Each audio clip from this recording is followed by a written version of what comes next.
முறியோய் வருக, அர்ச்சனையாற்றுவோர் கருள்வோய் வருக. சித்தர்கள் உலவும் புண்ணிய பூமி அண்ணாமலையப்பா, செல்வம் எல்லாம் தந்திட வேண்டும் அருணாச்சலனப்பா. பௌர்ணமி நாளில் கிரிவலம் வந்தோம் அண்ணாமலையப்பா, குலமதை காத்து குடும்பம் செழிக்க வரணும் ஈஸ்வரா. சிவாய நமவும் சிவாய நமவும் ஓம் நம சிவாய. சிவாய நமவும் ஹராய நமவும் ஓம் நம சிவாய. எங்கும் சிவமயம், எதிலும் சிவமயம், எல்லாம் சிவமயம் என்போம்.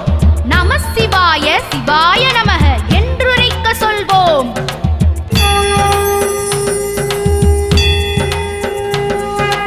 அல்லற் பிறவி அறுப்போய் வருக, அவ்விய தக்கனை ஒருத்தோய் வருக. அள்ளி பருகும் அமுதோய் வருக, அற்புழுதறி கொண்டாடுவோய் வருக. அப்புலிங்கமாய் அருள்மழை பொழியும் ஜலகண்டேஸ்வர